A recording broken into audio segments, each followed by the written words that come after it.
안녕하십니까? 네, 기쁘고 행복한 안식일입니다. 교회가 꽉 차 있네요. 너무 좋습니다. 여러분 교회 꽉 차니까 좋으시죠? 네, 근데 저는 부담이 많이 되네요. 오늘 아침에 교회를 올 때까지만 해도 이 전도회를 잘 인도하시는 하나님의 은혜에 감사하면서 기쁜 마음으로 제가 왔는데요. 교회를 딱 들어오는 순간 마음의 부담이 왠지 아십니까? 저기 남원주교에서 오신 분들이 너무 부담스러워요. 제 고등학교 3학년 때 담임선생님이셨던 은사님도 계시고, 그리고 제가 어렸을 때부터 이렇게 자라나는 걸 다 보신 우리 장로님들도 여기 다 앉아 계시고, 그 다음에 참여하신 우리 천명희 전사님은 저 고등학교 때 성경을 가르치셨던 전사님이시고 네, 그래서 정말 부담이 많이 되더라고요. 그러나 참 저는 너무 감사합니다. 왜냐하면 저같이 정말 부족하고 별 볼 일 없는 사람이 어떻게 하나님의 은혜를 증거하고 이런 자리에 설 수 있을까? 저는 매일 아침 눈을 뜨면서 참 생각하면 생각할수록 이 모든 것이 기적 같고 놀랍고 참 감사합니다. 한 주일 동안 저는 다른 것이 아니고 우리를 사랑하사 십자가를 지신 그 예수님, 내가 어떻게 그분의 은혜로 말미암아 구원을 누리게 되었는지, 그리고 그 구원을 잊지 않고 싶은 그 마음으로 한 주일 동안 열심히 말씀을 전하려고 했습니다. 여러분, 오늘 우리의 심령 가운데 그 은혜가 있습니까? 그 은혜가 충만하게 되기를 간절히 바랍니다. 여러분, 우리가 안식일의 시간에 나오는 중요한 이유 두 가지가 있죠. 목적이. 첫 번째, 안식일을 우리가 지켜야 되는 목적이 뭡니까? 하나님의 창조의 기념일이에요. 두 번째 목적은 뭐죠? 구속의 기념일. 그래서 신명기와 이 출애굽기에 나오는 십계명이 두 번 나오는데 그 다른 점이 딱 한 가지가 있다고 그랬죠. 그게 뭐죠? 네 번째 계명을 지켜야 되는 목적이 달라요. 출애굽기 20장에는 하늘과 땅과 바다와 그 가운데 모든 것을 만들었기 때문에 나를 창조주 하나님으로 기억하여 안식일을 거룩히 지키라고 명령하십니다. 그런데 신명기에는 뭐라고 하셨어요? 내가 종되었던 이집트 땅에서 너희를 건져내었으므로 안식일을 기억하여 거룩히 지키라고 말씀하세요. 이집트 땅에서 종되었던 때 건져내심 받은 것은 우리가 예수님의 십자가로 말미암아 구원 얻는 것을 상징하고 있잖아요. 그렇죠? 그래서 우리가 이 안식일의 시간에 들어올 때마다 우리는 항상 두 가지를 기억해야 돼요. 첫 번째는 이 온 세상이 하나님께로부터 창조되었다는 것, 그래서 하나님께서 우리의 주인이시라는 것을 우리가 기억하는 것입니다. 두 번째로, 그렇지만 우리가 죄로 인하여 잃어버려서 영원히 죽을 수밖에 없게 되었는데 하나님의 아들이신 예수님께서 2000년 전에 이 땅에 오셔서 나를 위해 십자가에 달려 돌아가심으로 내가 영원한 생명을 다시금 되찾게 되었다는 것. 여러분, 그러니까 이 안식일은 우리가 영원토록 지키면서 이 두 가지를 회상하는 날이 될 것입니다. 하나님이 우리의 주인이시라는 것. 왜냐하면 그분이 창조하셨고 그분이 구속하셨기 때문에 말이죠. 오늘 우리의 심령과 마음에 우리 심령 가운데 우리를 위하여 그 십자가를 지신 예수님의 은혜가 정말 충만하게 되기를 간절히 소원합니다. 저는 일주일 동안 어떻게 하면 우리가 그 은혜 가운데 들어갈 수 있는지에 대해서 말씀을 드렸어요. 왜 우리가 그 은혜 가운데 들어가야 되는지에 대해서도 말씀을 드렸습니다. 오늘 이 시간에는 우리가 어떻게 하면 그 은혜를 지속적으로 누릴 수 있는지, 그리고 어떻게 하면 그 은혜가 우리 안에서 그쳐지지 않고 충만해질 수 있는지에 대한 그 중요한 비결 한 가지를 여러분들에게 말씀드리도록 그렇게 하겠습니다. 우리 다 같이 하나님의 말씀, 로마서 6장 12절에 있는 말씀을 함께 보도록 하겠습니다. 로마서 6장 12절에 있는 말씀입니다. 다 같이 한번 읽어볼까요? 12절과 13절 두 절을 한번 읽어보겠습니다. 시작. 그러므로 너희는 죄로 너희 죽을 몸에 왕노릇하지 못하게 하여 몸의 사욕을 순종치 말고, 또한 너희 지체를 불의의 병기로 죄에게 드리지 말고 오직 너희 자신을 죽은 자 가운데서 다시 산 자같이 하나님께 드리며 너희 지체를 의의 병기로 하나님께 드리라. 잠시 기도하겠습니다. 은혜로우신 아버지 하나님, 정말 낮아진 마음으로 그리고 겸손한 심령으로 이 시간 다시금 주 앞에 나오기 원합니다. 하나님, 우리와 같은 죄인들을 불러서 주님을 찬양하게 하신 그 은혜를 감사하며 이 시간 우리의 온 마음을 주님께 드리기 원하오니 주의 성령께서 우리 마음 가운데 찾아와 주십시오. 예수님의 이름으로 기도합니다. 아멘. 여러분, 여기 본문의 말씀을 보면은 그러므로 이 앞에 조금에 보면, 앞에 좀 위로 올라가면은 뭐라고 되어 있냐면은, 우리가 알거니와 우리의 옛사람이 예수와 함께 십자가에 못 박힌 것은, 다시 말하면 우리 지난주 한 주 동안 배웠죠, 그죠? 우리가 예수님과 함께 2000년 전에 십자가에 못 박혔다는 사실을요. 그래서 우리가 죄에게 종노릇하지 아니하려 함이다 라고 얘기를 하고 있습니다. 그러면서 어떻게 하면 종노릇하지 않고 살 수 있느냐, 그 방법에 대해서 설명하는 거예요. 뭐라고 했냐면, 너희 지체를 불의의 병기로 죄에게 드리지 말고, 우리 자신을 누구한테 드리지 말라고요? 죄에게 드리지 말고 오직 너희 자신을 죽은 자 가운데서 다시 산 자같이 하나님께 뭐 하라고요? 드려라. 하나님께 드리는 것을 두 글자로 여러분 뭐라고 하시는 줄 아세요? 그렇죠. 헌신이라고 하는 거예요. 헌신. 헌신이라는 단어의 뜻은 하나님께 우리 자신을 완전히 구별해서 바친다는 뜻입니다. 저는 옛날에 헌신하면요, 뭐 봉사하고 뭐 이렇게 좀 시간을 내서 하나님의 일을 하고 뭐 이런 건 줄 알았어요. 물론 그것이 헌신 안에 포함되지만, 헌신이라는 것은 우리의 마음과 우리의 생애와 우리의 삶 전체를 하나님께 온전히 바치는 것을 의미하는 것입니다. 이게 자꾸만 깜빡깜빡거려서 제가 잠깐 빼놓겠습니다. 여러분, 그리스도인의 삶은 이제 십자가에서 우리를 구속하신 예수님이 우리의 삶의 주인이라고 그랬죠, 그죠? 예. 그리고 이제 우리가 우리의 삶의 주인께 우리의 삶 전체를 맡겨드려야 되는 것입니다. 이것이 성경이 우리에게 요구하는 거예요. 여러분, 이스라엘 백성들이 제사를 드리는데 제사에 5가지 종류의 제사가 있었어요. 여러분, 그 제사 5가지가 뭔지 혹시 아십니까? 예. 아는 대로 한번 말씀해 보시기 바랍니다. 화목제도 있었고, 번제도 있었고요. 그 다음에 성원, 요거는 이제 제물 드리는 방식의 5가지 종류를 말하는 거니까, 속제제, 속건제, 그 다음에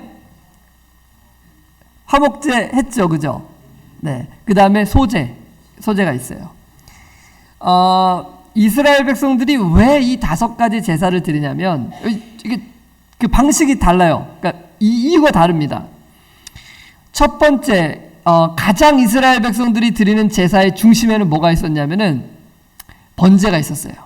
그런데 번제를 이제 아침 저녁으로 드릴 뿐만 아니라 특별한 목적과 이유가 있을 때 이스라엘 백성들이 번제를 드립니다. 그런데 이스라엘 백성들이 드리는 이 5가지 제사 중에서 2가지는 반드시 해야 되는 의무가 있었고, 나머지는 해도 되고 안 해도 되는 제사였어요. 이 반드시 해야 되는 2가지 제사는 뭐였을까요? 죄를 지었을 때 드리는 제사예요.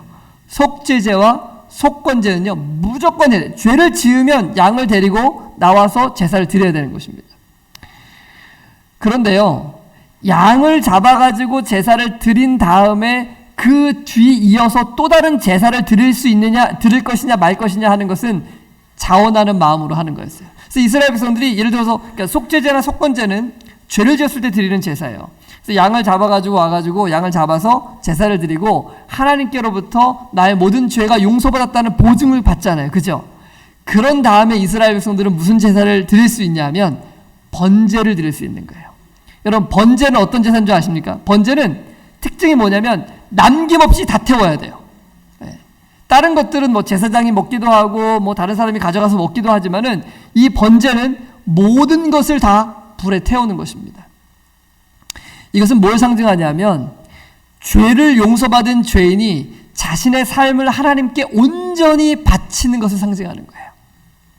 그 다음번에 또 자원해서 드릴 수 있는 제사가 뭐냐면 아까 장로님 말씀하신 것처럼 화목제가 있어요. 화목제는 뭐냐면 하나님과 내 사이가 화목되었다는 것을 기뻐하고 즐거워하는 제사예요. 그래서 이 제사를 드린 다음에 이 제사의 특징은 뭐냐면 제사 드린 그 고기를 가져다가 제사장과 나누고 이웃 사람들과 나누는 거예요. 예. 뭐 조금 얘기를 하면 조금 다르긴 하겠지만 여러분 우리가 하나님께서 우리를 용서해 주신 것을 기뻐하면서 우리가 성전에 모였을 때 떡을 내잖아요. 그렇죠? 좀 비슷한 거예요. 그래서 우리 모든 기쁨을 우리 성도들과 함께 나누는 것이 이 화목 제사의 목적이었어요. 그 다음에 소제는 뭐냐면 여러분 소제는요 히브리어로 이름이 민하입니다. 민하. 네. 여러분 이게 누구 이름인 줄 아십니까? 네. 네. 저는 민호고요. 네. 제 동생 이름이 민하입니다. 네. 이게 선물이라는 뜻이에요. 네. 그래서 민하는 하나님께 드리는 선물이라는 뜻이에요. 저희 아버지가 저희 여동생 이름을 지을 때 이 히브리어를 너무 잘하셨기 때문에 이렇게 지으신 거겠죠? 짓고 보니까 제가 대학교 때 공부를 하다 보니까 히브리어를 공부를 하다 보니까 민하라는 단어가 이게 하나님께 드리는 선물을 일컫는 용어더라고요. 그래서 제가 바로 제 동생한테 편지를 썼어요. 야, 너 이름의 뜻이 뭔지 아냐? 이름이 하나님께 드리는 선물이다. 그래서 우리가 죄를 용서받은 사람들이 해야 되는 가장 중요한 일은 우리의 삶을 이제 누구께 드리는 거예요? 하나님께. 이게 내게 아니에요. 하나님의 피값으로 산 하나님의 소유물이라는 것을 인정하는 것, 이것을 번제를 드리는 것이고 이것을 헌신이라고 얘기하는 것입니다. 그렇게 헌신하는 사람들은 이웃과 나누는 거예요. 그분의 은혜를. 뿐만 아니라 우리가 가진 것으로 하나님께 예물을 드리는 삶을 살아가는 것. 여러분 이것이 이스라엘의 5대 제사가 우리에게 알려주고 있는 가장 중요한 일인 것입니다. 그런데요, 우리가 이렇게 예수님의 십자가의 은혜를 경험함에도 불구하고 우리 자신을 때때로는 하나님께 온전히 구별해 드리지 않을 때가 있습니까? 없습니까? 그럴 필요가 없는데, 그죠? 그럴 필요가 없는데 때때로는 우리 자신을 다시금 되찾아오는 거예요. 여러분 우리가 일주일 동안 죄가 무엇인지에 대해서 배웠죠. 그죠? 뭐가 죄였죠? 죄는 하나님을 주인으로 섬기지 않는 것이 죄예요. 그래서 우리에게 주신 선택권을 가지고 하나님께서 먹지 말라고 한 그것을 우리가 먹기로 선택하는 것. 즉 내가 내 삶의 주인 되어서 내 뜻대로 하고자 하는 마음을 품는 것이 곧 뭐라고 그랬죠? 그 죄예요. 그래서 그 내가 하고 싶은 그 모든 마음을 포기하고 내려놓는 것을 전문 용어로 4글자로 얘기를 합니다. 여러분 혹시 뭔지 아십니까?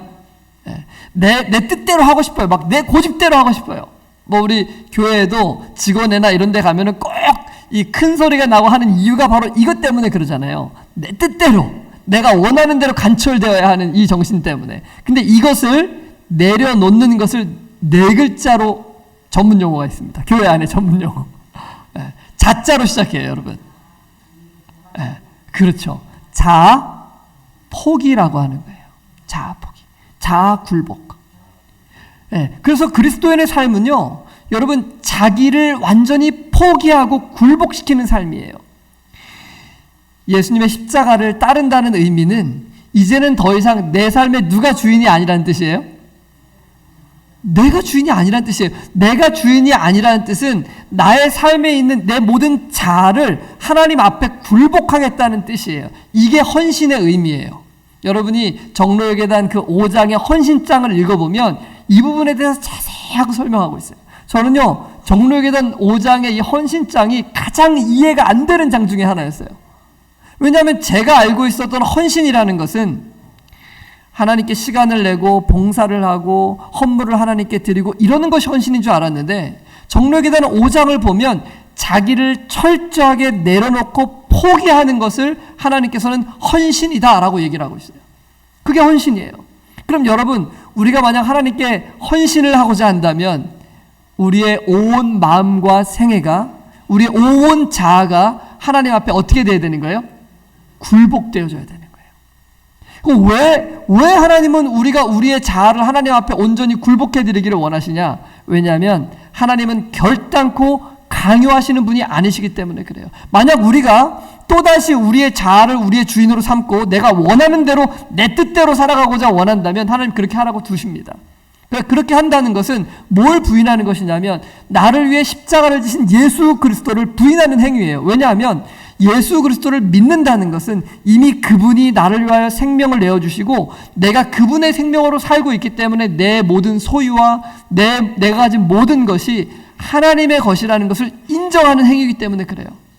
그러나 더 이상 그것을 포기하고 버려버리고 다시 내가 내 삶의 주인 되겠다고 하는 것은 뭘 부인하는 거예요? 그러니까요, 예수님이 나를 위해 돌아가셨다는 것을 인정하지 않는 행위가 되는 것입니다. 그래서 자기를 굴복하지 않는 것은 그리스도인의 생애가 아니에요. 우리가 만약 그리스도인이라고 얘기하려면 우리는 철저하게 내 자신이 누구의 소유임을 인정해야 되는 거예요? 하나님의 소유임을 인정해야 되는 거예요. 그래서 이것을 인정하는 표로 우리가 드리는 게 있어요. 그게 뭐죠? 내 삶의 모든 것이 하나님의 것이라는 것을 인정하는 표로 우리가 드리는 게 뭐예요? 11조죠. 11조. 10분의 1만 우리 것이 하나님 것이 아니고 우리의 삶 전체가 생명까지도 하나님의 것이라는 것을 인정하는 것입니다. 이게 그리스도인의 삶이에요. 근데 11조는 드렸는데 내 자아는 안 내려놔요. 우리가 교회 가서 헌신을 하고 우리가 헌금도 하고 우리가 봉사도 하고 하나님을 위하여 많은 일을 하는데 자아는 포기를 하지 않아요. 여러분 그러면 그것은 그리스도인의 삶입니까? 아니죠. 그것은 그리스도인의 삶이 아니에요. 자기를 포기하는 것, 자기를 굴복하는 것, 이것이 그리스도 교회의 가르침의 요지라고 엘렌 G. 화이트 시대소망이 얘기를 했어요. 기독교, 우리가 믿는 하나님을 믿는 이 종교의 가르침의 가장 중요한 요지가 뭐라고요? 자기를 굴복하는 거예요. 자기를 포기하는 것입니다. 왜 이것이 중요하냐? 왜냐하면 우리가 살펴봤잖아요. 우리가 하나님께서 사람을 창조하실 때 어떻게 창조하셨다고 했습니까? 흙 플러스 생기. 그 생기는 누구라 그러셨죠? 하나님. 흙으로 되어 있는 존재에 하나님이 들어오셔서 거하실 수 있어야 사람이 생명이 되는 거예요. 영원히 살 수 있는 존재가 되는 거예요. 그런데 이렇게 창조하실 때 우리에게 묻지 않으셨다 그랬죠, 그죠? 내가 널 창조해도 되겠느냐 하고 묻지 않으셨잖아요. 그러니까 창조한 다음에 내가 너의 마음속에 주인이 되어서 계속해서 거해도 되겠느냐라고 물으시는 거예요, 우리한테. 그러면 우리가 뭐라고 말씀드려야 돼요? 여러분, 하나님께서 우리의 삶 가운데 찾아오셔서 똑똑 문을 두드리시고 내가 너의 마음속에 들어가서 영원토록 너의 삶의 주인이 되어도 되겠느냐라고 물으실 때 여러분 뭐라고 대답하시겠습니까? Yes or no? 하나, 둘, 셋. 진짜세요? 말은 진짜로 예스라고 했는데 자아는 안 내려놔요. 자아는 포기하지 않아요. 내 뜻대로 내 고집대로 내가 원하는 대로 살고자 한다면은 그것은 예수님께 뭐라고 말하는 거랑 똑같은 거예요? No. 왜냐하면 하나님께서 내게 자유를 주셨는데 나는 이제 하나님의 뜻대로 살지 않고 내 뜻대로 살겠습니다. 내가 원하는 대로 하겠습니다. 이것은 내가 선악과를 먹겠습니다라고 하는 말과 똑같은 거예요. 여러분, 2000년 전에 예수님께서 이 땅에 오셔서 십자가에 달려 돌아가시면서 우리에게 값없는 구원과 용서를 제공해 주셨어요. 그러나 그분은 강제로 우리가 그것을 받아들이도록 하지 않으세요. 그분은 우리가 선택하고 우리의 자아를 그분께 온전히 내어드리기를 원하는 것입니다. 여러분, 왜 이것이 중요하냐면 아담과 하와가 선악과를 먹은 이후에 모든 인류를 점령하고 있는 존재는 누구예요? 누구예요? 사단이에요. 우리의 마음을 점령하고 여기에 주둔지를 틀어가지고 여기에 자기 뜻대로 하려고 하는 그 존재는 바로 사단입니다. 여러분, 우리가 사단의 손에서 벗어날 수 있을까요? 없을까요? 우리 힘과 능력으로요? 없죠. 제가 예전에 목회 천연병 시절에 그 정선의 하늘갈래교회에 누가 있었냐면 저희 목회 동기인 김성진 목사님, 여러분 아시나요? 김성진 목사님 있었어요. 전도회를 초청해가지고 제가 거기에 이제 강사로 갔는데 그 옆에 교회 옆에 있는 근처에 도사국 휴양림이라는 데가 있어요. 그래서 제가 우리 김성진 목사님한테 저보다 2년 후배거든요. 목회는 동기인데 나이는 저보다 2년 어려요. 그래서 야 성진아, 나는 숙소 잡아주지 말고 여기 도사고개에다가 내가 텐트를 칠 테니까 내가 일주일 동안 여기에 기거하면서 내가 전도에 말씀 전하고 할게. 그랬더니 이제 그 도사고개에다가 그 텐트 자리를 하나 잡아줬어요. 그래갖고 제가 텐트를 치고 일주일 내내 거기서 말씀 보고 산에서 기도하고 그랬는데요. 제 텐트 바로 위에 텐트가 하나 쳐져 있는데 되게 오래된 텐트예요. 거기 누가 사나 이렇게 봤더니 어떤 뭐 한 60대 중반 정도 되시는 분이 거기에 이제 계속 기거하고 계시는 거예요. 그래서 이제 어느 날 제가 이야기를 하기 시작했어요. 그래서 그분이 내려오셔가지고 저희 이제 그 캠핑 의자에 앉아가지고 같이 이야기를 하는데, 야, 그분의 인생이 정말 파란만장하더라고요. 이분이 경동시장에서 그 과일 가게를 크게 운영하셨던 분이었어요. 근데 그 청량리 그 맘모스 백화점 맞나요? 옛날에 거기 지하에 이 빠찡코가 있었답니다. 그 누굴 좀 만나러 갔다가 그걸 한번 딱 당겼는데 어마어마한 돈을 받은 거예요. 그 당시에 고급 승용차 한 대를 살 수 있을 정도로 몇 천만 원이 나온 거겠죠? 딱 된 거예요. 그러니까 그 다음부터는 이분이 뭐에 재미가 됐을까요? 이것만 재밌는 거예요. 이것만. 그래갖고 이걸 하다가 가진 재산을 다 날려먹고, 가족들한테 가지도 못하고 쫓겨나가지고 돈만 생기면 그걸 하니까. 그래가지고 결국은 거기 정선 카지노에 와가지고 그 카지노를 하고 있는 거예요. 그 왜 텐트에 계시냐 그랬더니 돈이 없어가지고 자기가 그 평택에 가서 날품을 판다는 거예요. 그래서 날품을 팔아가지고 돈이 모이면 다시 그 텐트에 와가지고 거기서 기숙하면서 그 낮에는 어딜 가는 거예요? 거기 간다는 거예요. 그래서 제가 선생님 왜 그러시냐? 거기 가가지고 여태까지 가산도 탕진하시고 다 탕진하셨는데 도대체 왜 거길 계속 가시냐? 가시지 말아라. 내가 도울 수 있는 방법을 알려드리겠다. 그래서 제가 예수님을 소개하고 어떻게 하면 우리가 죄악 가운데서 벗어날 수 있는지 다 설명을 해드렸어요. 근데 그분이 뭐라 그러시냐면 나는 틀렸다고. 나는 안 되는데 난 아무리 거기를 안 가려고 내가 수천 번 결심을 해도 그게 되지를 않는다는 것입니다. 제가 너무 마음이 아팠어요. 그래서 계속 매일같이 대화를 나누면서 그분을 위해서 기도해드리고 그랬는데도 결국 그분이 받아들이시질 않더라고요. 하루는 또 아침에 제가 이제 일찍 일어나가지고 새벽 기도를 하고 추워가지고 그게 이제 봄이었거든요. 그 모닥불을 좀 피워놓고 캠핑 의자에 앉아가지고 불가에서 제가 성경을 이렇게 읽고 있었어요. 근데 어떤 사람이 옆으로 계속 왔다 갔다 하면서 저를 이렇게 쳐다보는 거예요. 그래서 저분이 뭔가 얘기를 하고 싶으신가 보다 싶어가지고 선생님 이쪽으로 좀 오세요. 추운데 여기 캠핑 의자 좀 앉으세요. 해가지고 어젯밤에 이제 김성진 목사랑 저랑 도란도란 얘기하다가 놓았던 그 캠핑 의자 하나를 좀 내드렸어요. 그랬더니 그분이 와서 딱 앉으는데 손에 뭘 계속 계산을 하시는 거예요. 이렇게. 그래갖고 제가 선생님 그 쪽지 뭔데 뭘 이렇게 계산하고 계시냐고 물었어요. 그랬더니 이분도 카지노에 오신 분이에요. 어제 이거 나온 거를 다 체크를 하신 거예요. 이게 어떻게 나왔는지. 그리고 이 오늘 나올 확률, 오늘 뭐가 이 걸려들 건지에 대한 확률을 계산하고 있는데 제가 선생님 그게 확률 가지고 됩니까? 그게 확률 가지고 될 것 같으면 모든 사람들이 다 갚으댔죠. 그랬더니 아니래요. 확률이 있다는 거예요. 그래서 제가 그분에게 물어봤어요. 선생님은 어떻게 하다가 카지노를 가시게 됐어요? 그랬더니 친구들이랑 정선에 놀러 왔다가 재미삼아 거기 카지노를 한번 들어갔는데 그때부터 중독이 돼가지고 거기를 떠나지 못한다는 거예요. 그러면서 뭐라고 저에게 말씀하시냐면 자기는 거기에 정말 놀러라도 한번 가보려고 하는 사람이 있으면 도시락 싸갖고 다니면서 말리고 싶다는 거예요. 그래서 제가 이분이 안 가고 싶은 마음이 있나 보다 생각해갖고 제가 그럼 선생님부터 가시지 말아야죠. 그랬더니 난 틀렸다고. 난 안 된대요. 아무리 노력을 해도 끊을 수가 없다는 것입니다. 여러분, 제가 거기서 뭘 느꼈냐면 사단의 힘이 얼마나 강한 건지를 느꼈어요. 야, 진짜 무서운 거구나. 여러분, 이 죄가요 정말 너무나 무서운 거예요. 여러분, 우리가 그런 사람들을 욕하잖아요. 그렇죠? 제가 예전에 있었던 교회에는요 이 정신적 우울을 앓고 있는 분이 한 4분 되셨어요. 정말 많으셨어요. 근데 그분들이 벗어나지를 못하는 거예요. 그 가운데서. 여러분, 우리 주변에 그런 사람들이 너무나 많아요. 근데 그 중에 한 명이 누군지 아세요? 바로 우리잖아요. 우리. 내용은 다르지만 여러분, 우리 각자가 다 죄 가운데 사로잡혀 있는 사람들이에요. 여러분, 우리의 DNA 속에 뭐가 들어가 있냐면 죄라는 DNA가 들어가 있어요. 이기심과 교만과 자기만을 아는 정신과 더러움들이 그냥 뼛속같이 그냥 그 DNA 가운데 들어가 있는 거예요. 여러분, 예수님 오시는 그날까지 이 DNA가 바뀔까요? 안 바뀔까요? 결단코 안 바뀝니다. 결단코.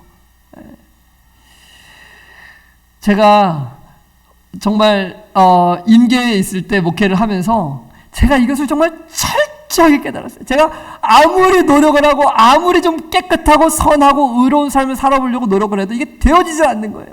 도대체 이게 왜 안 되나 도대체. 정말 너무, 제가 지난주도 말씀드렸죠. 너무너무 절망이 돼가지고 어떻게 할 수가 없는 거예요. 근데 여러분, 이 세상에 있는 모든 사람들이 그와 같은 형편 가운데 있는 거예요. 그렇기 때문에 우리가 이 형편 가운데 벗어날 수 없기 때문에 2000년 전에 누가 오신 거예요?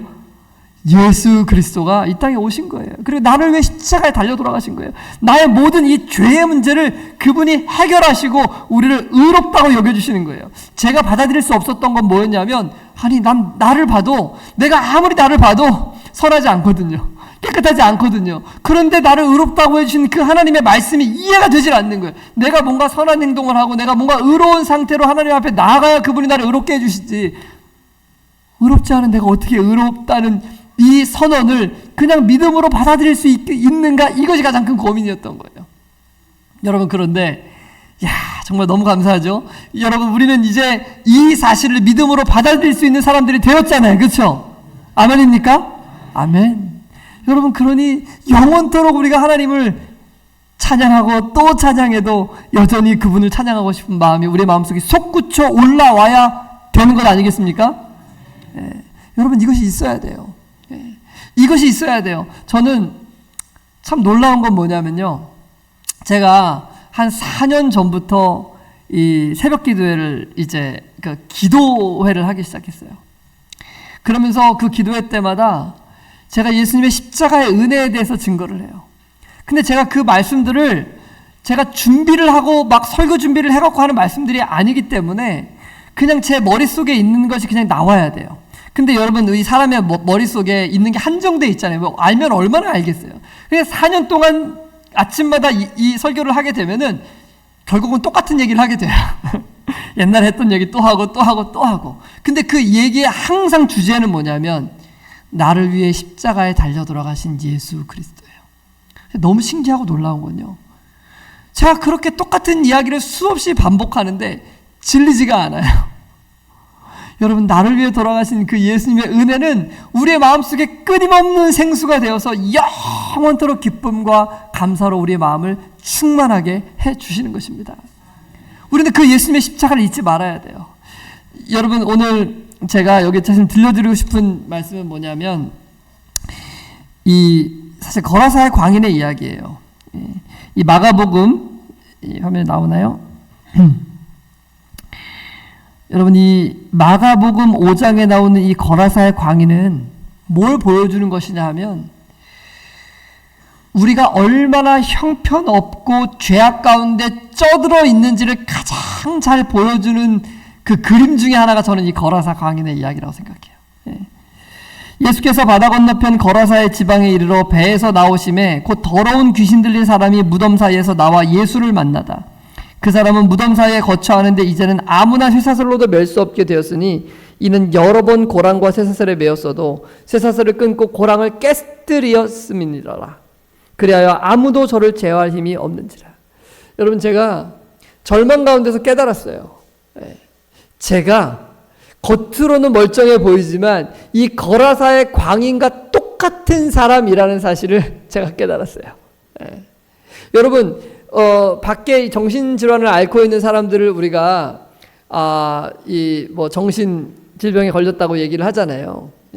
근데 보니까요, 그 사람들은 이 사람들이 정해놓은 어떤 기준보다 조금 그 기준치보다 이렇게 내려가 있는 것 뿐이지, 우리가 다 똑같은 사람들인데 그 안에서 여기 기준치를 딱 정해가지고 여긴 더 심한 사람, 여긴 덜 심한 사람. 근데 우리는요 다 똑같이 그런 상태에 있는 사람들이라는 걸 제가 깨달았어요. 왜냐? 우린 죄악에서 벗어날 수가 없어요. 아무리 노력해도 이 죄악 가운데 이 DNA를 없앨 수가 없는 사람입니다. 구스인이 그 피부를 표범이 그 반점을 변할 수 있느냐? 할 수 있을진데 악에 익숙한 너희도 뭘 행할 수 있으리라고요? 선을 행할 수 있으리라. 의인은 없나니 하나도 없다 그랬어요. 선이라는 것 자체가 우리 안에 없는 것이에요. 그건 우리 것이 아닙니다. 이 쇠사슬에 매였어도 이걸 끊고 정말 이 광인에게 사로잡혀 있는 이 거라사에 있는 이 사람의 모습이 누구의 모습이냐? 바로 오늘 여러분과 저의 모습인 거예요. 죄 가운데서 아무리 노력해서 벗어날 수 없는 우리의 모습 말이죠. 밤낮 무덤 사이에서나 산에서나 늘 소리 지르며 돌로 제 몸을 상하고 있었더라. 그러던 어느 날 예수님이 오신 거예요. 배를 타고 그곳에 오신 거예요. 그래서 예수님과 제자들이 시대소망에 보면 배를 타고 딱 내렸어요. 그런데 거기에 그 무덤 사이에 누가 있는 거예요? 이 광인이 으악 하면서 막 잡아먹을 듯이 막 달려오려고 하는 것입니다. 그때 제자들이 어떻게 했는 줄 아십니까, 여러분? 다 도망갔어요. 예수님 버리고 다 도망갔어요. 예수님 혼자 남으셨어요. 그때 예수님께서 손을 탁 드십니다. 여기 보면 나와요. 네. 그리고 그때 이 광인이 예수님을 잡아먹을 것처럼 예수님 앞에 달려들다가 여기 보면 뭐라고 되냐면 그가 멀리서 예수를 보고 달려와 절하며 큰 소리로 부르짖어 가로되 지극히 높으신 하나님의 아들 예수여 나와 당신과 무슨 상관이 있나이까 원컨대 하나님 앞에서 맹세하고 나를 괴롭게 하지 마옵소서 하니. 근데 여러분 여기 되게 이상한 장면이 나와요. 이 광인이 예수님을 잡아먹을 것처럼 달려왔는데 예수님 앞에 딱 절을 한 다음에는 여러분 이상하지 않습니까? 귀신이면 예수님한테 절할 이유가 있어요, 없어요? 근데 이 광인이 지금 뭐를 해요? 그 절을 했으면 뭐 도와주십시오 뭐 이렇게 얘기를 해야 되잖아요. 그렇죠? 근데 또 어떻게 이야기를 하는 거예요? 여기 보니까 나와 무슨 상관이 있나이까 원컨대 하나님 앞에서 맹세하고 나를 괴롭게 하지 말라고 소리를 치는 장면이 나와요. 이건 누가 얘기하는 거예요, 지금요? 사단이 얘기를 하고 있는 거잖아요. 그렇죠? 그래서 제가 이것을 시대소망에서 자세하게 들여다봤어요. 그랬더니 순서가 이렇게 되더라고요. 예수님이 손을 딱 들고 여기 말씀하세요. 왜냐하면 여기 8절에 보면 이는 예수께서 이미 저에게 이르시기를 더러운 귀신아 그 사람에게서 나오라 하셨습니다. 그러니까 예수님이 손을 딱 드니까 이 광인이 막 예수님한테 달려들려고 하다가 딱 멈칫하는 거예요. 더 이상 갈 수가 없는 거예요. 그리고 예수님이 더러운 귀신아 그 사람에게서 나와라 라고 말씀하셨어요. 그때 이 광인이 그 이야기를 딱 들은 거예요. 그리고 뭘 품었냐면 희망을 품은 거예요. 내가 여태까지 나의 모든 죄악 때문에 이 사단에게 완전히 사로잡혀 있었는데 이제 이 앞에 나를 도와줄 수 있는 유일한 한 사람이 있다는 것을 그가 깨달은 거예요. 그래서 그가 온 생애의 마음을 집중해가지고 그분께 도움을 구하기 위해서 전성적으로 뛰어가지고 그분 앞에 가서 딱 부복을 한 거예요. 도와달라고. 그리고 예수님 도와주십시오라고 말하려고 했겠죠. 예수님 도와주십시오라고 말하려고 딱 하는 순간에 누가 그를 장악한 거예요? 사단이 그를 장악한 거예요. 그래서 으악 하면서 나와 무슨 상관입니까? 하면서 막 날 떠나십시오 하고 막 얘기를 한 거예요. 근데 여러분 사단의 반응이 정말 놀라워요. 왜냐하면은 저리 가십시오 막 이런 게 아니라 맹세하고 나를 뭐 하지 말라고요? 괴롭히지 말라고 지금 얘기를 하는 거예요. 근데 여러분 이 사람의 반응이 되게 이상하지 않습니까? 네. 왜 사단이 이런 반응을 또 이렇게 얘기합니다. 이에 물으시되 내 이름이 무엇이냐? 가로되 내 이름은 군대니 우리가 많음이니이다. 그러면서 자기를 이 지방에서 뭐 하지 말라길 간구해요? 내보내지 말라고 간구하는 거예요. 여러분 그러니까 사단은 지금 뭘 알고 있는 거예요? 사단은 뭘 알고 있냐면 자기가 방을 빼야 된다는 걸 알고 있는 거예요. 더 이상 이 광인의 삶을 주장할 수 없다는 것을 그는 이미 사단은 뭐 하고 있는 거예요? 알고 있는 거예요. 왜요?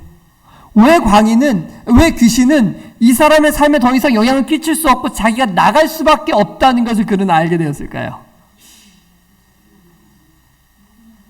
왜냐하면 이 광인이 누구께 도움을 구하기 위해서 부복했어요? 예수님께 도움을 구하기 위하여 온 자신의 생애를 집중하여 예수님 앞에 부복하였거든요. 여러분, 이것이 키예요. 이것을 뭐라고 부르냐면 자아굴복이라고 하는 거예요. 자기를 하나님 앞에 굴복할 때 누가 오시는 거냐면 하나님이 들어오시는 거예요. 여러분, 이것을 헌신이라고 이야기하는 거예요. 이것이 왜 중요하냐면 우리의 굴복 없이, 우리가 우리의 삶을 그분께 드리는 것 없이 그분이 우리의 삶을 주장하실 수가 없어요. 이것이 하나님과 사단 사이의 싸움의 원칙이에요. 하나님과 사단은 지금 우리의 마음을 누가 차지할 것인가를 놓고 지금 전쟁을 하고 계시는 거예요. 근데 여기에 키를 누가 잡고 있냐면 각자가 잡고 있는 거예요. 내 마음을 누구에게 드릴 것인가, 내 자아를 누구께 굴복할 것인가. 만약 우리가 우리의 자아를 사단에게 굴복하기로 선택한다면 선악과를 먹는 행위겠죠. 그러면 누가 우리의 삶의 주인 되는 거예요? 사단이 주인 되는 거예요. 그러면 사단이 우리를 어디까지 끌고 갈지는 아무도 장담할 수 없어요. 여기서 이 사단에게 굴복되어 있는 우리, 죄로 팔려버려서 사단의 종되어 있는 우리, 아담과 하와가 선악과를 먹음으로 말미암아 우리가 사단에게 완전히 팔려버렸잖아요. 그래서 이 DNA 가운데, 이 죄의 본성 가운데서 우리가 벗어날 수 없잖아요. 그렇게 절망 가운데 있는 우리, 거라사 광인 같은 우리를 구원해 주실 수 있는 유일한 분은 누구밖에 안 계신 거예요? 예수 그리스도밖에는 안 계신 거예요. 그럼 그분이 우리를 건져내시기 위해서 우리가 해야 되는 일이 뭐라고요? 자아를 굴복하는 거예요. 내 뜻을 포기하고 내려놓는 것입니다. 근데 여러분, 이게 쉬울까요? 어려울까요? 이게 정말 어려워요. 그러나 내 뜻을 포기하기로 결심하면 그 순간에 하나님이 우리의 마음을 장악하세요. 너무나 놀라운 거예요. 여러분, 이것을 하나님께서는 바라고 계시는 거예요. 왜냐하면 이것을 경험하면 그 경험이 우리의 삶을 하나님의 은혜로 충만하게 만들거든요. 제가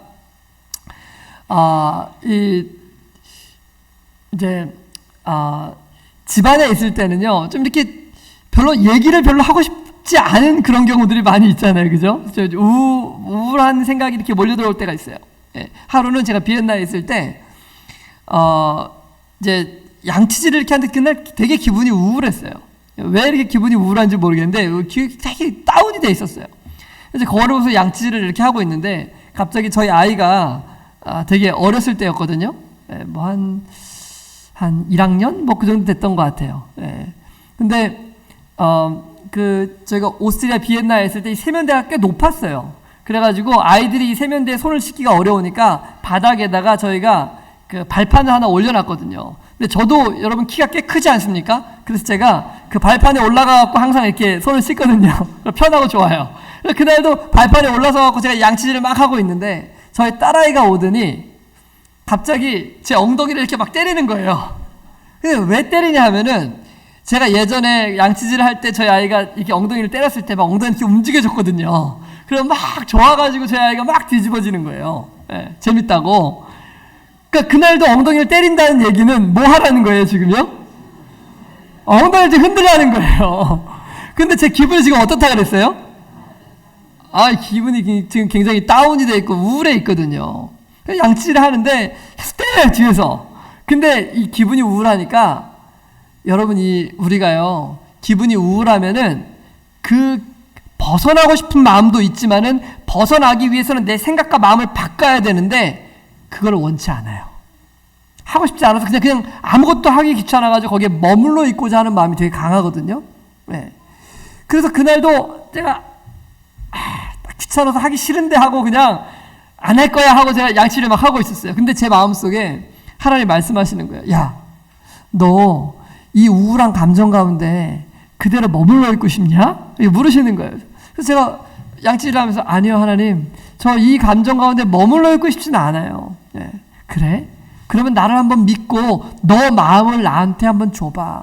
네 우울한 감정에 머물러 있고 싶은 이 마음을 포기하기로 결심하고 너 마음을 나한테 한번 줘봐. 그래서 제가 하나님 그거 어떻게 주는 건데요? 어떻게 주는 게 하나님께 제 마음을 드리는 거예요?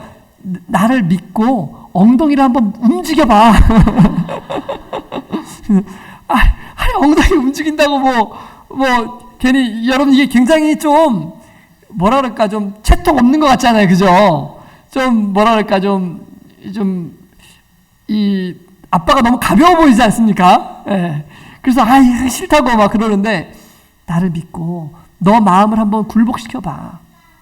그래서 제가 알겠습니다, 하나님. 제가 해보겠습니다. 하고 제가 엉덩이를 딱 움직이는데 갑자기 뒤에서 우리 아이의 뒤집어지는 소리 까르르 하면서 웃는 소리와 함께 제 마음이 우울했던 모든 마음들이 순식간에 날려가 버리고 하나님의 은혜와 찬양하는 그 감사의 마음이 제 안에 충만해지는 거예요. 여러분 어떤 일이 일어났어요? 네? 누가 도망간 거예요? 사단이 도망간 거예요. 누가 들어오셨으니까요? 예수님이 제 마음속에 어떻게 들어오실 수 있었죠? 제가 제 마음을 누구한테 드린 거예요, 지금요? 하나님께 드리고 그분의 말씀에 순종하기로 결심하고 그분께 내 삶을 드리기로 결심한 거잖아요. 그렇죠? 그러니까 제가 지금 사단이 너 선악과 먹어, 너가 주인 되어지라고 얘기할 때 제가 먹지 않기로 단호하게 결심하고 하나님 편에 섰죠. 그러면 하나님이 우리의 삶의 주인이 되셔서 우리의 삶을 가장 아름답게 만드시는 거예요. 매일의 삶이 이 모든 싸움들의 연속이에요. 연속. 우리가 예수 그리스도께 우리 자신을 굴복하면 그분이 우리의 마음을 바꿔주시는 거예요. 한 번은 또 이런 일도 있었어요. 제가 아이들 셋을 태우고요. 학교에서 이제 다 초등학교에 다녔어요. 아이들 셋이 비엔나에서. 그래서 이제 아이들 셋을 태우고 제가 집으로 이렇게 돌아가는데 집사람한테 연락이 왔습니다. 여보, 그 슈퍼마켓에 들려가지고 뭐 좀 사오라고. 근데 거기가 일방통행길인데 한쪽 라인에 주차가 쭉 돼 있는 거예요. 근데 거기서 장소를 못 잡으면 한참을 돌아서 다시 돌아와야 되거든요. 근데 이렇게 가는데 한 차가 나가려고 깜빡이를 켜고 있어요. 그래서 제가 뒤에서 대기를 하고 나가면 들어가려고 기다리고 있는데 한참을 기다렸는데도 안 나가는 거예요. 한 5분은 기다린 것 같아요, 제가. 그러다 이제 그 차가 이렇게 빠져서 제가 들어가려고 그러는데 갑자기 뒤에서 차 한 대가 오더니 이게 훅 해서 그리로 들어가는 거예요. 와, 진짜 너무 화가 나가지고 제가 아이들이 있는 데서는 정말 화를 안 내는데 아이들한테는 화를 내도 다른 사람한테 화를 안 내는데 너무 화가 나가지고 제가 소리를 꽥 하고 질렀어요. 아니 뭐 세상에 저런 거지 같은 사람이 다 있어 하고 제가 소리를 빽 하고 질렀어요. 네. 근데 참 하나님의 은혜가 감사해요. 제가 아니 뭐 세상에 저런 이 8글자를 말하고 있는, 그러니까 제 마음속에서는 이미 아니 뭐 세상에 저런 거지 같은 사람이 다 해서 이 말이 이미 이 머릿속에서는 다 나왔어요. 그러니까 지금 이제 말할 때는 시간이 좀 걸리잖아요. 근데 이 8글자를 하는 그 사이에 제 마음속에 무슨 생각이 딱 들어가냐면, 야, 그리스도인이라면 저 정도는 양보해 줄 수 있어야 되지 않냐? 네. 그 생각이 팍 지나가는 거예요. 그러면서 야, 저 사람이 죄인이 아니고 내가 죄인이구나. 예수님은 우리 어제 살펴봤죠, 그죠? 자신의 몸에 대못을 박는 사람은 어떻게 해주셨어요? 근데 저 사람이 내 손에 대못 박은 것도 아니잖아요, 그죠? 자리 하나 뺏은 거 가지고 뭐 그렇게 거지 같은 사람이라고 얘기할 것까지는 뭐 있나? 내가 정말 죄인이구나 이 생각이 난 쫙 지나가면서, 야, 이런 나를 위해서 예수님이 2000년 전에 돌아가셨구나. 여러분, 그게요 0. 몇몇 초 사이에 지나가는 거예요. 누가 말씀하시는 거예요? 성령께서. 그래서 제가 그 순간에 마음을 바꿨어요. 그런데 그 마음을 바꾸는 그 순간에 그 뒷말이 어떻게 나오냐면요, 정말 전 놀랐습니다. 아니 뭐 세상에 저런 정상적인 사람이 다 있네? 정상적인. 여러분, 그 사람 정상이 아니에요. 지극히 정상이죠. 여러분, 우리 인간 중에 그러지 않은 사람이 있습니까? 눈을 씻고 찾아봐도 그렇지 않은 사람은 아무도 없어요. 이 땅에 그렇지 않은 사람은 유일하게 딱 한 분 계셨는데 저는 그분이 누군지 알아요. 예수님 외에는 이 땅에 정말 모든 사람들은 다 저렇게 죄인이고 죄되고 더러운 사람들이에요. 여러분 옆에 있는 사람을 한번 보시길 바랍니다. 당신은 매우 정상적인 사람이야. 다음번에 이 사람이 굉장히 기분 나쁜 행동을 하면은 여러분 그렇게 얘기해 주시기 바랍니다. 당신은 정말 지극히 정상적인 사람이야.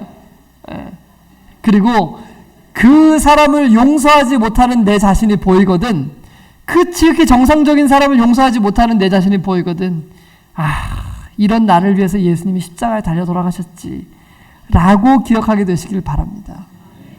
여러분 그렇게 예수님께서 나를 위해서 돌아가셨다면 여러분 내가 그 사람에 대한 원망과 미움을 여전히 붙들고 내 자아를 내 주인으로 삼아야 되겠습니까? 그러면 마음이 우울해지겠죠. 마음이 기쁨이 없겠죠. 행복이 없겠죠. 내가 내 삶의 주인 되면 여전히 죄 가운데서 허덕이는 삶을 살아갈 수밖에 없을 것입니다.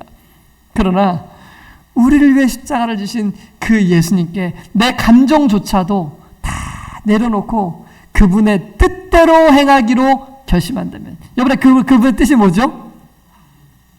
정상적인 사람은 어떻게 하는 것이 그분의 뜻이죠? 원수를 어떻게 하는 거지?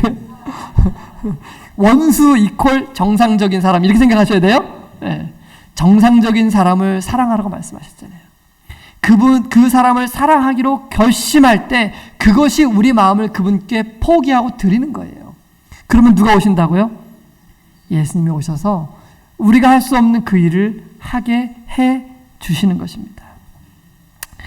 여러분 여기 치료봉사에 보면은 이런 말씀이 있습니다.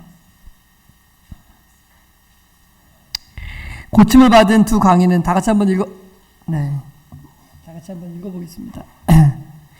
이 치료봉사의 말씀에 보면은 이 고침을 받은 이 두 광인의 이야기가 여기 너무 잘 기록되어 있어요.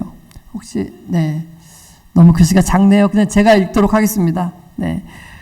고침을 받은 두 광인은 그리스도께서 데가볼리 지방에 복음을 전하도록 파견한 최초의 선교사들이었다. 그 사람들은 다만 짧은 기간에 그분의 말씀을 들었다. 그들은 예수님의 입으로 하신 단 한 번의 설교도 들은 적이 없었다. 그들은 매일 그리스도와 함께 있었던 제자들처럼 사람들을 가르칠 수 없었다. 그러나 그들은 그들이 아는 것, 곧 구주의 능력에 관하여 그들이 직접 보고 듣고 느낀 것을 말할 수 있었다. 이것은 하나님의 은혜로 마음에 감동을 받은 각 사람이 할 수 있는 일이다. 이것이 우리 주께서 요구하시는 증거인데 그와 같은 증거가 부족하므로 세상은 멸망하여 가고 있다. 여러분 세상에 있는 사람들이 왜 그리스도에 대하여 듣지 못하고 있습니까? 세상에 있는 사람들이 왜 구주 되신 예수 그리스도를 보지 못하는 것입니까?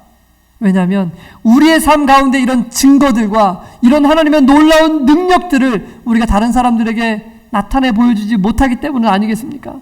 여러분 만약에 우리가 광인들이 경험했던 그 예수 그리스도의 은혜, 매일의 삶에 우리의 삶을 주장하시고 우리의 삶을 이끌어주신 그 하나님의 은혜로 충만해져 간다면은 여러분 이러한 증거들과 삶의 열매들이 우리 주변에 있는 사람들이 분명히 보여줄 수 있도록 나타나지 않겠습니까? 여러분 우리가 이 증거를 보여주는 것이 선교예요. 세상에 있는 사람들은 이 증거를 보고 싶어요. 지금 목말라 하고 있는 것입니다. 복음은 하나의 생명 없는 이론으로 제시될 것이 아니고 생애를 변화시키는 산 능력으로 제시되어야 한다. 이론이 아닙니다. 우리의 삶의 실제가 되어서 이것들이 증거될 수 있어야 하는 것입니다. 하나님께서는 당신의 은혜를 통하여 사람들이 그리스도와 같은 성품을 소유할 수 있고 당신의 위대한 사랑의 보증을 기뻐할 수 있다는 사실을 당신의 종들이 증거하기를 바라신다. 그분께서는 구원을 받아들인 모든 사람들이 당신의 아들과 딸로서 거룩한 특권을 회복하고 누리기 전에는 결코 만족하실 수 없다는 사실을 우리들이 증거하기를 원하신다. 사랑하는 우리 문막교회 모든 성도 여러분, 그리고 오늘 방문해 주신 모든 성도 여러분, 예수님께서 우리를 위하여 십자가를 지시지 않으셨습니까? 2000년 전에 이 땅에 오셔서 하나님께서 친히 십자가에 달려 돌아가지 않으셨습니까? 그리고 우리의 모든 죄를 값없이 용서해 주셨잖아요. 그렇다면 이제 우리 편에서 해야 되는 것이 무엇이라고요? 두 글자? 헌신. 헌신은 어떻게 하는 것인가? 우리의 온 자아를 그분 앞에 내어 굴복시키는 것입니다. 그렇게 한다면 그분의 성령께서, 그분의 놀라운 능력이 우리의 삶을 휘감고 우리가 그동안 할 수 없는, 거라사와 강인과 같았던 그 죄악된, 그 더러운 이기심과 교만과 모든 죄악으로부터 우리를 자유케 하시고 하나님의 참된 능력을 증거할 수 있는 사람들로 우리를 새롭게 사용해 주실 것입니다. 아무쪼록 그런 하나님의 능력이 우리 모두의 삶 가운데 충만하게 되기를 간절히 바라면서 오늘 말씀을 마치겠습니다.